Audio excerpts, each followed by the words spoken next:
जैसे बाबा जब घर छोड़ के आए थे, मन में तीव्र भजन की लालसा थी और भगवत प्राप्ति की भी तीव्र इच्छा थी। अब अंतःकरण ऐसे मलिन हो गया, वो तीव्र इच्छा तो है ही नहीं, एक यांत्रिक भजन हो रहा है और ना मन के साथ कोई संयोग है, सेवा में भी उतना तल्लीनता नहीं है। चारों तरफ से एक मतलब ऐसा महसूस हो रहा है कि वो मंजिल तो बहुत दूर, वो उसे प्राप्त करना तो बहुत एक मतलब बहुत कठिन विषय ऐसा प्रतीत हो रहा है, क्योंकि आपने दुर्दशा को देख के। तो ऐसा कैसे हो गया, क्यों हो रहा है? ऐसे होता है साधारण। तो अपराध, ये ब्रजधाम है ना, ब्रजभूमि है, यहाँ अपराध के कारण, अगर संत अपराध होता है तो अपराध के कारण ये चित्त वृत्ति मलिन होता है। ये मलिनता के प्रधान कारण है अपराध। पाप और अपराध दोनों अलग चीज है। पाप है समाज जीवन में जो कर्म के कोई स्वीकृति नहीं, समाज जीवन में जिस कर्म के लिए निंदा किया जाता है उसको कहते हैं पाप कर्म, वो कहते हैं पाप। समाज जीवन में निषिद्ध जो समाज जीवन में स्वीकृति नहीं, उसको पाप कहा जाता है। एक ही कर्म दूसरा जगह वो पाप नहीं, हमारे यहाँ पाप है, हमारे यहाँ स्वीकृति नहीं है ना, यही बात है। जैसे मान लीजिए एक ही कर्म गृहस्थी संसार में रहकर गृहस्थ आश्रम पालन करेंगे, ये उचित है ना। और मान लीजिए एक साधु संन्यास लेकर के चले गए, वो आकर के अगर स्त्री पुत्र लेकर के संसार में रहना शुरू कर दे तो वो पाप माना जाएगा, क्यों? समाज में स्वीकृति नहीं, इसलिए उनके लिए वो पाप है, उनके लिए पाप है, ऐसा ना। समाज जीवन में जिस कर्म का स्वीकृति नहीं उसको पाप कहा जाता है ना। और अपराध अलग है। अपराध है 10 विधा अपराध, नाम अपराध, ये अपराध प्रधान है संत अपराध।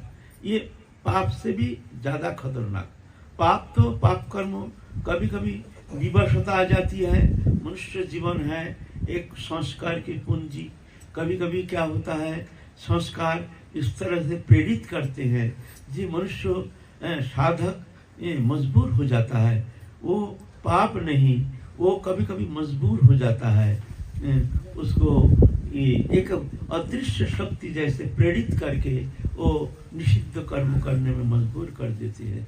ऐसे साधक जीवन में भी होता है, बड़े बड़े साधक का भी होता है। अर्जुन इसलिए प्रश्न किए हैं कृष्ण को, अतखन प्रयुक्त अयं पवन चरति पुरुष अनिच्छन्न विवासनेय बलादिव नियोजितो। हे कृष्ण, हम देखते हैं, तुम तो कहते हो मन को संयमित करो, हम देखते हैं एक अदृश्य शक्ति, अतखन प्रयुक्त अयं पापं चरति पुरुषो, एक अदृश्य शक्ति हमको प्रेरित करते हैं पाप कर्म करने के लिए। पाप कर्म माने समाज जीवन में जिस कर्म का स्वीकृति नहीं उसको पाप कहा जाता है।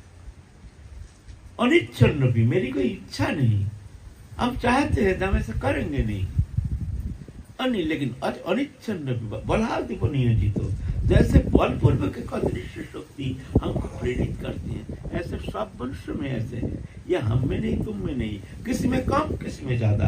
किसी ने ये शक्ति आ गई है तो अपने मनोवृत्ति को बुद्धि के द्वारा, विचार के द्वारा शांत करके चुपचाप रहने का चेष्टा करते हैं, लेकिन मन भगता है, मन जाकर के वही निषिद्ध विषय में आग्रही होकर के चिंतन करना शुरू कर देते हैं। कर्मेन्द्रियाणि संयम्य ज अस्ते मनुष्य शरण इंद्रियार्थन विमलत्म मिथ्याचार उच्यते।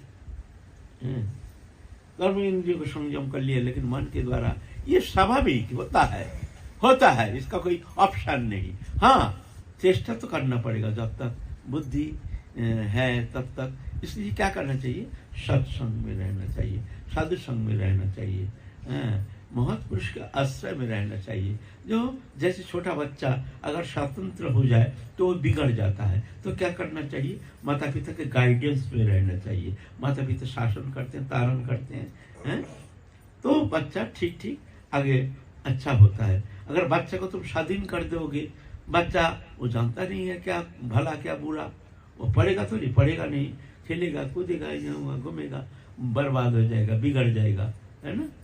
बच्चा है ना, कुछ जानता ही नहीं मंगल, वो पढ़ेगा ही नहीं। इस तरह से साधक भी अपरिपक्व अवस्था में अगर साधक स्वतंत्र हो जाए तो इस तरह से वो नष्ट हो जाता है, क्योंकि वो जानता नहीं है कैसे मंगल है। हाँ, तो ये होता है जीवन में। तो ये जो अपराध है, ये अपराध बड़ा खतरनाक है। संत अपराध, अपराध 10 विधा नाम अपराध, गुरु अपराध, संत अपराध, ये सब नाना प्रकार अपराध है। ये पाप से भी ज्यादा, पाप तो भगवान क्षमा कर देते। अहं त्वं सर्व पापी मुमुक्षयिष्यामि मा शुचो। साधु के लिए भगवान क्या कहते हैं? अज्ञान यदि है पाप उपस्थित तथापि कृष्ण तारे ना करें प्रायश्चित। तो साधु है ना, वो जानते हैं उनका टारगेट। साधु कौन है? जिसका टारगेट ठीक है, जो हमको भगवत प्राप्ति ही हमारे जीवन का उद्देश्य। लेकिन उद्देश्य लेकर के हम चलना चाहते हैं, लेकिन हमारे जो संस्कार कभी कभी आकर के हमको कभी कभी परिवर्तित करने का कोशिश करता है। हमारा संस्कार कभी कभी विषय में लिप्त करने के लिए एक अदृश्य शक्ति हमको प्रेरित करता है। ये दोष नहीं, ये संस्कार ठीक हो जाएगा। क्षिप्रं भवति धर्मात्मा शशच्छान्ति निगच्छति कौन तो प्रतिजानी न मे भक्ता पुनश्यति। इसलिए ये उतना दुष्प्रभाव नहीं है। लेकिन ये जो अपराध है, ये अपराध के कारण चित्त ऐसे मलिन हो जाता है, भगवत भजन से मन हट जाता है। लेकिन ऐसा नहीं, ये बादल है, ये बादल हर समय रहता नहीं है। बादल हट जाएगा तो प्रकाश प्रकाश ही है। ये तो सेवा में रहोगे, गुरु सेवा संत सेवा में रहने से कभी कभी ये तो भूल भ्रांति होती रहती है। तो इस स्थिति में हमने गुरुदेव को प्रश्न किया था, गुरुदेव हमको फटकार लगाया, कहते हैं तुम अपराध का डर से तुम सेवा छोड़ दोगे? ठीक हो जाएगा ये विचार के द्वारा। धीरे धीरे धीरे धीरे हम गुरु जी के सानिध्य में रहते थे, कितना कुछ हो गया एक हमको पता है। अपराध माने माथे के ऊपर बोझा स्वरूप आकर के बैठ जाता था, हमको पता है। क्या क्या कठिनाई का सामना करना पड़ा गुरु सेवा में जब रहते थे। ये गुरु भैया को कुछ मालूम है, ये भी थोड़ा थोड़ा पता है इसका। तो है ना, तो ऐसा नहीं, ये बादल रहेगा नहीं। हर समय जो मुक्त आकाश, ऐसा नहीं, ये तो होता है जीवन, कभी बादल कभी छाया तो कभी सूर्य किरण प्रकाशमान, ऐसे होता है। तो निराश होने से काम नहीं चलेगा, चलना पड़ेगा। अगर बोलो हम एकांत में रहेंगे, एकांत में रहोगे तो बिखर जाओगे, फिर वहाँ भी तुम ऐसा नहीं माया तुमको छोड़ेंगे नहीं, ऐसा थोड़ी है तुम वहाँ निकल जाओगे, ऐसा नहीं। तो ये होता है, तो कष्टदायक तो है, लेकिन ऐसा नहीं, ये बादल हट जाएगा, अवश्य हट जाएगा। इसके लिए थोड़ा सावधानी, कायम वचन से किसी को कुछ मत कहो, किसी को दोष दृष्टि मत लो, और एकांतवास करो, देखते रहो, सुनते रहो, कहो मत। क्या करें, अब समय ऐसा आ गया है, अभी समय बड़ा खतरनाक आ गया है, उस कहा भी नहीं जाता है, सहा भी नहीं जाता है, सहन करने का सीमा रहता है। वो ऐसे ऐसे परिस्थिति आती है, सहन का सीमा भी लंघन करके चला जाता है। मैं देख रहा हूँ, देखता हूँ, मैं खुद देख रहा हूँ। हम चाहते नहीं है, अनिच्छन विवशने बलादि बनियो जी, तो मेरी इच्छा नहीं, लेकिन बलपूर्वक जैसे अदृश्य शक्ति हमको प्रेरित करते हैं, अपराध हो जाता है। तो ये बात नहीं है, ऐसा होता है साधक जीवन में। घात प्रतिघात द्वंद्व संघात, इसके अंदर से साधक को बड़ी कठिनाई के साथ, बड़ी सावधानी के साथ उनको आगे चलना पड़ता है ना, है ना। रास्ता मार्ग तो उतना सहज नहीं है। अगर तुम समझोगे, अगर ऐसा चाहते हो जो कोई बाधा नहीं, विपत्ति नहीं, कुछ नहीं, हम एकदम निश्चिंत निर्विघ्न हम पहुंच जाएंगे राधारणी के पास, इतना साहस नहीं।